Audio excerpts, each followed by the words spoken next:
Good morning, ladies and gentlemen. Welcome back to another football prediction with me and teacher Mark. Today we've got lots to talk about in the Prem, the FA Cup as well, maybe the Premier League. We'll recap all of it, and we got loads to talk about in the Prem. So let's start it off with United against City. Oh yeah, I mean absolutely. We'll start about what happened in the big matches, the previous match day. Start at the top, Man City, Man United, a lot of talking points in this game, a lot. I guess the first thing I'll need to say about this game is in the first half, Man United played really well, and Man City did not play well. So when it went to halftime at 0-0, Man City were a little bit lucky, a little bit fortunate, because Man U were much better in the first half. Guardiola made some adjustments at halftime. Second half started, Man City came out really strong. Grealish got the goal. Actually, just before that Grealish goal, and even you and I were messaging a little bit, saying that we don't like Grealish. Why the hell did you put Grealish on? Yeah, because Grealish, this guy, I mean, he was £100 million signing. Sometimes that's forgotten about that. This is one of the most expensive footballers of all time, and he has been a disappointment. But he got that big goal in the game on Saturday, and it looked like from that point, Man City were going to be able to protect that and at least get a draw from that game. Worst case scenario, get a draw, but things completely fell apart after that. Things completely turned around. Yeah, Ten Hag made the big change of bringing on Garnacho. Yep. And when he brought on Garnacho, that kind of made Man City have to think a little bit about a fast player that could get behind them. And once that kind of planted the seed of doubt in the back four, Man United really took advantage of that for both goals, particularly the first goal. Let's talk about it. The big offside decision. The big offside decision. For you, was it offside? Okay, so when I was watching that game, when it happened, immediately I thought, this is offside. There's no way that this is going to be a goal. And then we saw the VAR replay, we saw what happened, and we saw that Rashford didn't touch the ball. And at that point, when I saw he didn't touch the ball, I think I was like a lot of people, I was like, okay, this is a really clever play, and it should be a goal. My mind was quickly changed again, though, once I understood the rule a little bit more and just how much impact Rashford had. He was shepherding the ball from the Man City players who they knew that he was offside. They knew that Rashford was offside, but yet he was still guarding the ball, and he had a major impact on what the Man City players could not do in that situation.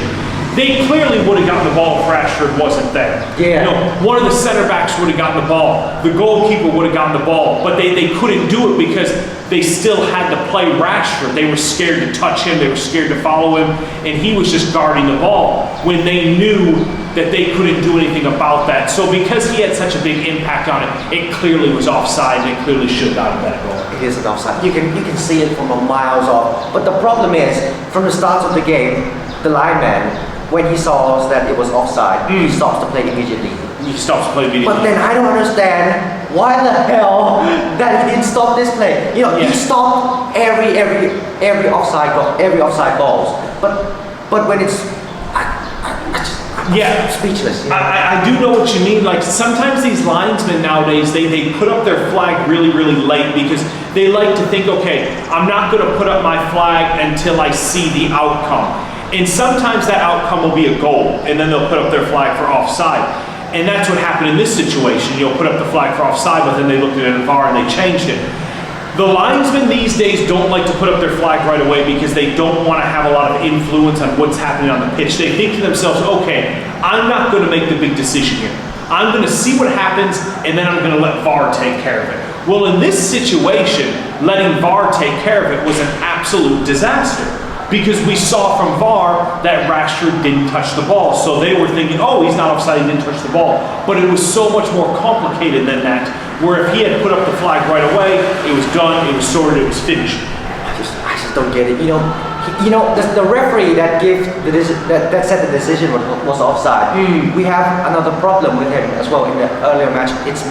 I think it's United against Brighton or something. That one player was laying on the ground, and he takes a shot, and then the player was laying on the ground. It was clearly an offside, but he just pulled his leg back, and then it was deflected to a goal. Have you seen that? I have seen that. Yeah, I have seen that. Yeah. I think he didn't give a goal. He didn't give a goal. No, he did not. He did not give a goal. But this match, he was an absolutely knobhead to give. I was mad, you know. Yeah. After I kind of like settled down and researched more and listened to what commentators or pundits were saying and understood more about it, because even for me this was kind of a new experience. There's not too many times that I can recall this moment happening in the game. After seeing everything very clearly, it definitely should not have been a goal. After that, Man United quickly got the second goal. The second goal, again, Granaucho came on as the sub, and he's the guy that had the assist to play the ball through to Rashford, and that goal proved to be the winning goal for Man United, 2-1, and Man City couldn't get back into the game. Shocking though. It was shocking. I was disappointed in the game with Erling Haaland. I thought he had a really, really bad game. Varane kept it in his pocket. Yeah. Kept him in his pocket. Probably the worst game that Haaland has had for Man City. The guy was a ghost. He was nowhere to be seen out there. Luke Shaw kept him in the pocket. Yeah, Man United deserve a lot of credit for their defending. They completely shut down Haaland. He had zero impact on that game. And you know, Man City, when they look back at it, they're going to be upset about the offside decision. It was a big call that went against them. Fair play. But the first half, they were really, really poor. And once Granaucho came on, the last 15 minutes of that game, they were really poor as well. So essentially, they had about a good 20-minute spell from the 45th minute to the 65th minute. They were solid. They were strong. But the rest of the game, I didn't think they were very good. And the game probably deserved to be a draw. 1-1 would have been fair. Man U had the big decision go for them, so they got the win. But I don't think Man City can complain much about losing the game because they didn't deserve to win it. But they can complain about the big offside decision, absolutely, because it shouldn't have gone out. It shouldn't have happened like that. I mean, the referee, who's the one who giving it offside, gets stuffed. Get stuffed. Yeah, so that's it. The other real big match of the weekend, Arsenal and Spurs. Arsenal and Spurs. Yeah, I mean, we were talking a lot about that game in the last video, and pretty much what we said was going to happen did happen. Arsenal controlled the game. They had all the confidence, all the quality. It was 2-0. It could have been 4-0. Spurs were never in that game. And ultimately, it was a pretty easy victory for Arsenal. And for them, they just keep on pushing on, and they're in control of the Premier League now. Well, the first half that Arsenal got in front 2-0, Yep. I was talking with my friend. He was an Arsenal fan, and I said, I mean, you just can't look down at Tottenham because, you know, Conte, he was the king of the second half. Yeah. Many times in this year that Spurs have come back in the second half. Yeah. Maybe they turn around the game or even a draw, but they always come back to the second half. Conte was I don't know, he was very good at the second half. Yeah, I think Arsenal are just a different animal. They're too good, they're too strong. If you fall behind 2-0 against Arsenal, it's extremely difficult right now because they're just playing so well. Did you see the situation that happened at the end of the game with the goalkeeper Ramsdale and Richarlison? So, you know, Richarlison wasn't happy with Ramsdale talking a lot throughout the match. And he was kind of annoying a lot of the Spurs players. So, you know, Richarlison went at Ramsdale. They had some words. Ramsdale walked away. And as he's walking away, one of the Spurs supporters comes out of the stands and he kicks Ramsdale right in the stomach. There was an update on that this morning that I saw that supporter has been banned for life. And he also has to go to the police station. Oh, did he? Oh, yeah, he's got to go. Because in England, they're quite serious about this stuff. Like, they're really, really serious about fan interference in a match or after a match. So this guy, it's looking like he's never going to get to go to the stadium ever again. And he might have to pay a pretty big fine as well. He's getting the bullet. Yeah, for kicking the Arsenal goalkeeper Ramsdale. But yeah, let's talk about the 2 goals Arsenal gets in the first half. I mean, the first one, I think Hugo Lloris could have done better, but I think maybe it could be Lloris could have done absolutely better. Definitely, he could have done better on the first goal. Yeah, but the second goal, I mean, good. I gotta give Odegaard some credit for that. Yeah. That was a very beautiful goal. He just smashed it. Yeah, it was a beautiful goal. Yeah. Well, considering the first goal was registered, but it actually later was changed to an own goal against Lloris. Oh, really? Oh, yeah. Oh. Yeah. So I mean, if a goalkeeper gets an own goal, then absolutely he can do better. Absolutely. Saka was, of course, very influential on the play, but it was an own goal. But the second goal, yeah, it was pure class. It was absolutely brilliant by Odegaard. Yeah. But yeah, they even had, when they got 1-0, they even had a chance to score the second one when Thomas Partey volleys it and it hits the post. That deserved to be a goal. I thought it went in. Well, it would have been an easy contender for goal of the season. It possibly would have won goal of the season. That's how good it was. Sadly, it hit the post. The thing that was frustrating about that goal from that attempt from Partey is not only did it hit the post, it actually hit the inside post. Oh, so I mean that's how close it was going. And when I saw the replay, it was like it wasn't the outside. It wasn't straight on. It actually was the inside of the post. So we're talking millimeters here. But Arsenal can still feel very good about the game, and they'll push on from here. I guess that kind of can push us into what's going to happen this weekend in the match day of the Premier League. We'll quickly mention Liverpool was an absolute disaster against Brighton, completely embarrassed themselves. But again, we kind of nailed that one as well, because we said in our last video that Liverpool weren't playing good and that Brighton would most likely win that game, and that's absolutely what happened. So we hit that one bang on. We also hit the Southampton-Everton bang on as well. James Ward-Prowse, by the way, is from another planet. I don't understand how a big club doesn't sign this guy. Yeah, but the goal that he scored from the free kick, I mean, Pickford could have done better. He could have done better, but with James Ward-Prowse, he's just at another level. He is one of the best. I mean, this guy, if we're talking free kicks, he's at a level that's beyond Messi and Ronaldo at this point. He constantly has such class from free kicks that I don't know if I've ever seen a player do what he can do with the ball from that distance. So we hit that one down Southampton. So with our picks last weekend, we were very good. We had Brighton, we had Southampton, we had Arsenal. We said Man City, it didn't work out that way, but still, we were pretty solid. It brings us into this weekend, Match Day Premier League. Let's talk about the early Saturday kickoff game, Liverpool and Chelsea. Liverpool and Chelsea. Two of the worst teams in the Premier League right now. Go against each other. Two teams that are just absolutely lacking confidence, lacking any kind of structure right now, and they've got to play this weekend at Anfield. Oh, at Anfield. At Anfield, yeah. Okay, so quick update, FA Cup last night. Liverpool did beat Wolves 1-0 in the FA Cup. Maybe that can give them a little bit of confidence. Chelsea did beat Crystal Palace in the Premier League over the weekend as well, 1-0 as well. So maybe those two results will give them a little bit of confidence.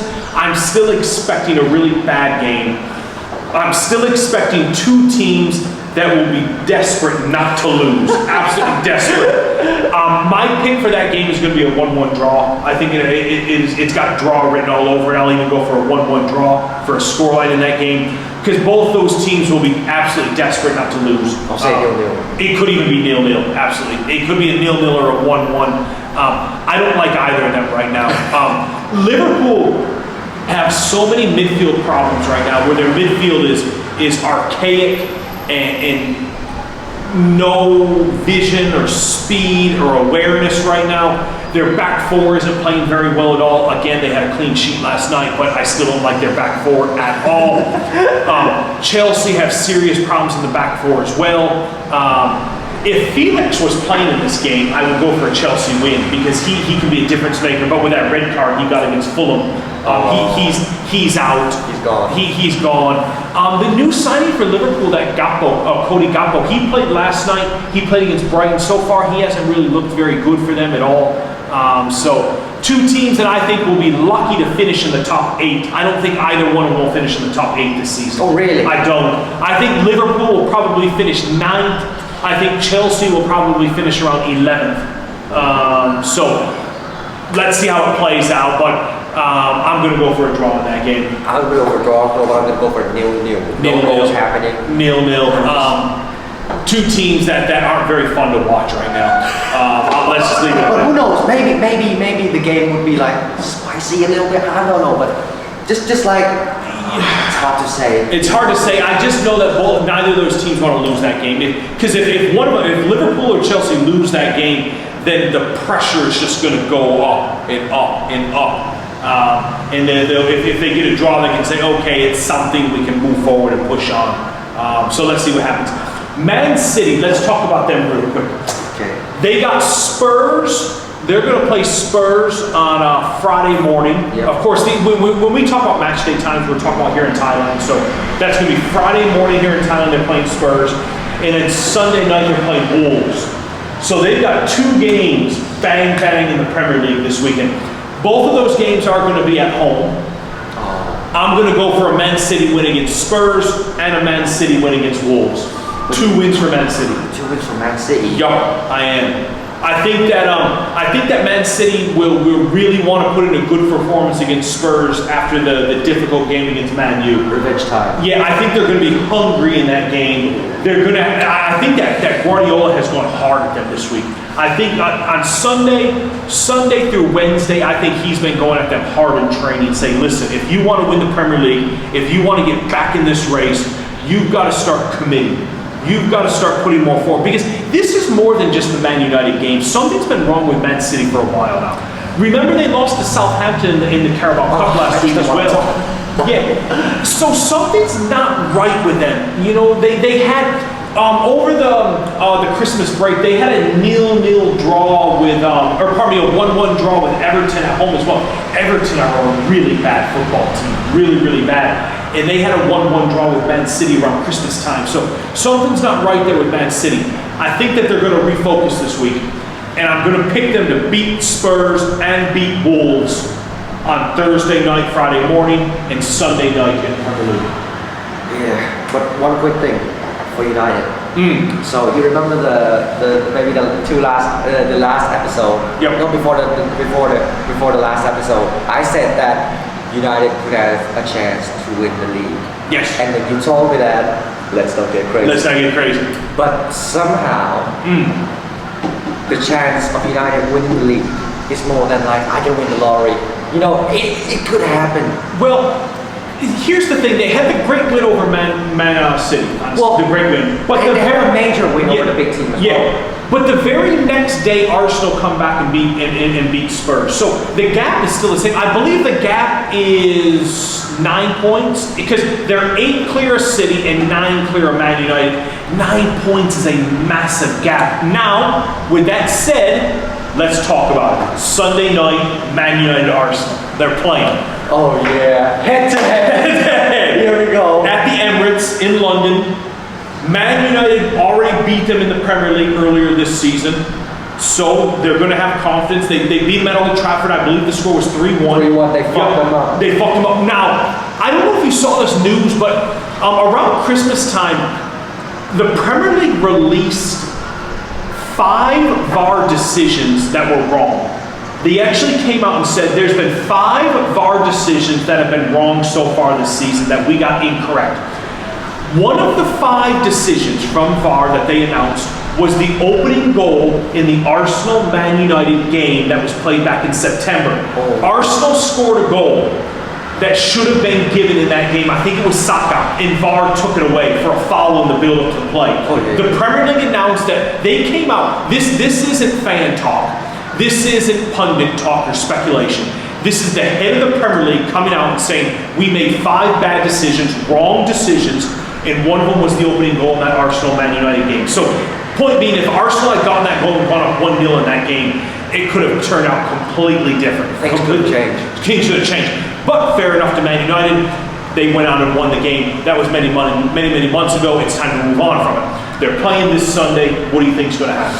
Well, I think Man United is gonna have that confidence in themselves. You know, I mean, even Haaland, Luke Shaw kept him in the pocket. Just imagine Onkatia. I mean, he was quite good, but he was quite slow. Yep. You couldn't know. Van Bissaka, he just came back. He just comes up. He just bounced back from somewhere. But yeah, I mean he's got really good games. But I mean Arsenal, they're quite big fans of coming into the wingers and then just puts the ball. Correct. Yeah. Correct. But yeah, I mean Van Bissaka doesn't know. He has clueless about balls coming in from the wingers. I mean Arsenal could have slightly edged United off a little. But this is It's a tight one to call. It's a tight one. I'll say Arsenal got Man United 1-0. Man United 1-0. Man United 1-0. Okay, so Man United 1-0. So Man United also play Crystal Palace tomorrow night in the Premier League as well. So Man United have Palace and Arsenal. If they were to beat Palace and then beat Arsenal at the weekend, that means that they would only be 3 points behind 3 Arsenal. points away. 3 points if they win those 2 games. I'm going to say Arsenal will beat Man United. I'm going to go for an Arsenal win. I like Martinelli a lot. I like Saka a lot. I think Arsenal playing at home, they've got loads of confidence. Worst case scenario, I think that game ends in a draw. I don't think Man United are going to beat Arsenal. I don't. But never say never. It's 2 teams that are packed with confidence right now, loaded with confidence. I'm going to go for 2-1 Arsenal in that game. I'll go for a 2-1 Arsenal. I'll go for 1-0 United. 1-0 United. It's always good when we've got a little bit of different opinions. I like it a lot. But I'm really looking forward to it. It's going to be a lot of tactics in that game. Ten Hag going up against Arteta. These guys are going to be trying to outthink one another about what to do. Because Arteta comes from that Pep Guardiola school, having been with Pep Guardiola for so long, I wouldn't be surprised if Man United try to use the same tactics that they used against Man City a few days ago. I wouldn't be surprised at all. The problem is this game is in London at the Emirates. It's not a game that's at Old Trafford. It's going to have a different feel to it. I think Arsenal are good for a win, but if Man United can play counter-attacking football in that game, which I'm sure they will, I'm sure they'll be looking for counter-attacking goals, trying to get Rashford behind the back line, trying to get Garnacho behind the back line. If they can hit a goal, a counter-attacking goal, then that could really kind of make Arsenal start to think, put the pressure on them. The first goal in that game is going to be so important, so important. It's one of those that whoever gets the first goal in that game is probably going to win it. Let's see how it plays out, but I'm going to go for an Arsenal win now. I'll say that Man United is going to win 1-0, but who knows? Who knows? It's going to be a lot to talk about next week. A lot to talk about. For sure. Yeah, there's so many big games this weekend. There's some big games at the bottom of the Premier League this weekend as well. Real quick, I did see that even a game like Bournemouth are playing with Nottingham Forest. These are massive games at the bottom of the Premier League to see who's going to be able to push on and stay up in this division. Bournemouth are struggling right now. Forest are doing okay. I think Forest would probably win that game. Steve Cooper, that's it, Steve Cooper. we love him. Me and Teacher Mark, we love him. We love him. But if we do want to talk real quick, because we touched on the Champions League last week, so I think we'll get into that more in some future videos once they start to get back in the games again. Far away, in fact. It's far away. But I guess one thing I will throw on the Champions League, I didn't talk about this last week.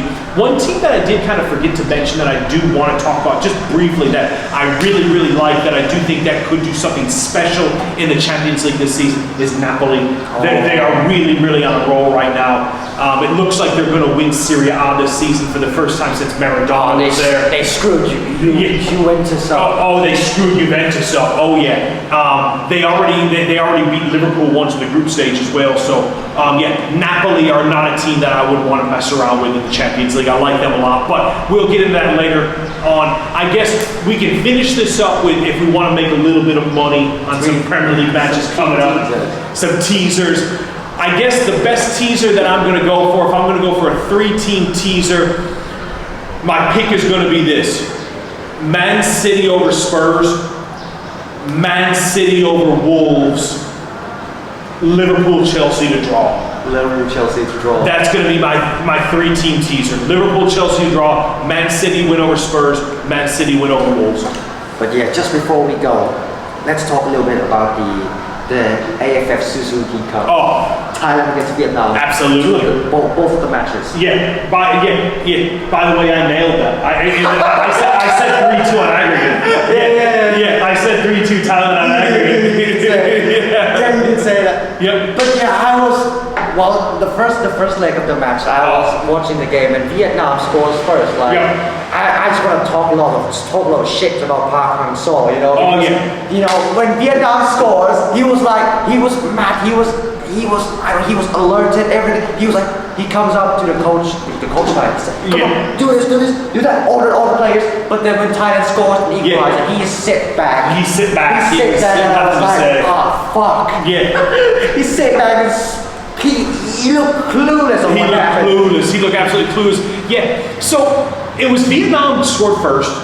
1-0 at halftime. 1-0 at halftime. And they were the first half. Vietnam played well. It was quite comfortable. And I wasn't feeling very good. I'll be honest. Like it was like 1-0 Vietnam. I was like maybe Thailand can get a goal, but I didn't feel very good. And then second half, you know, Mano Polking, the Thailand manager, he deserves some credit. You know, he whatever he said to them at halftime in the first leg in Hanoi, Thailand came out a completely different team in that second half. Completely different team. They woke up. Yeah, they were on fire in the second half. And two really nice goals that they got. They went up 2-1, and then at 2-1, it was like, you know, Thailand were spectacular in that second half.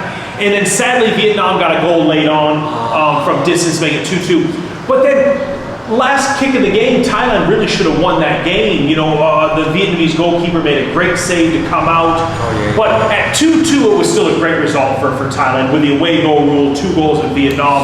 And the second leg at Thammasat here in Bangkok, there was only going to ever be one winner. And sure enough, a goal of the highest quality from Thiraton decided that game for Thailand. Beautiful goal. Absolutely. Just like the second goal that Vietnam scored against us. Against us, yeah, from distance, outside the box. Yeah.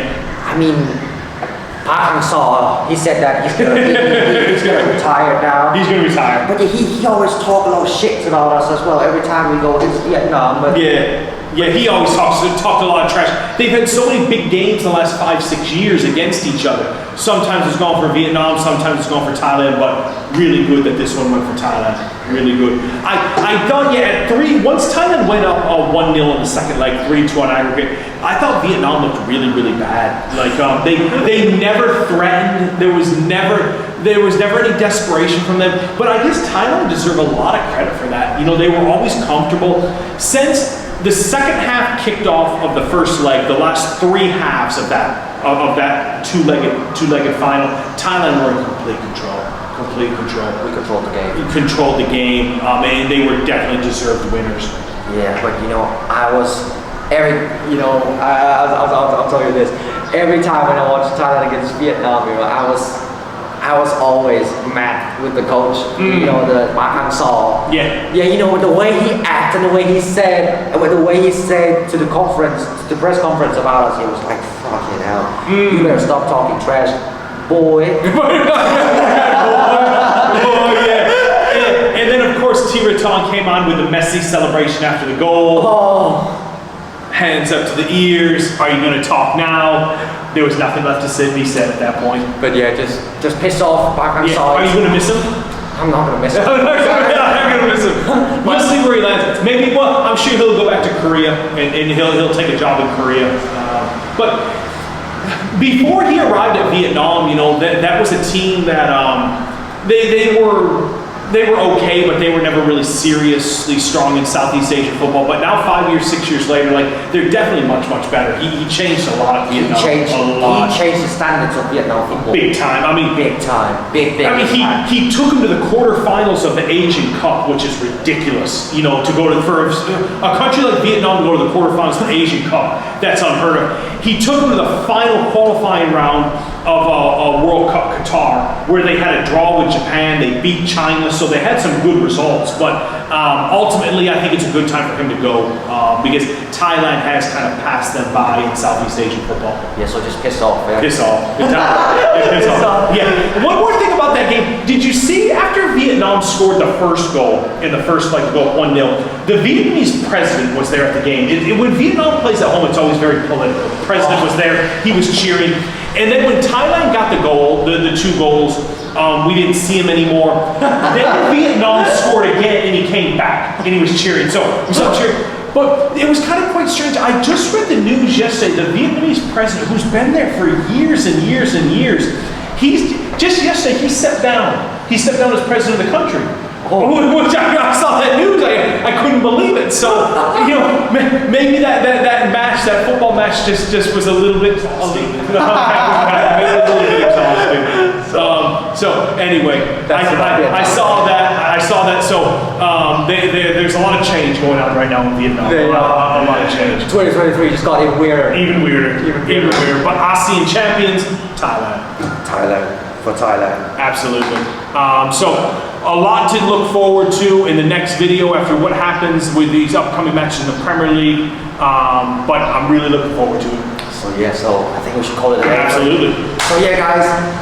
See you guys again next week on the episode of Football Prediction with me and Teacher Mark. So yeah. Anyway.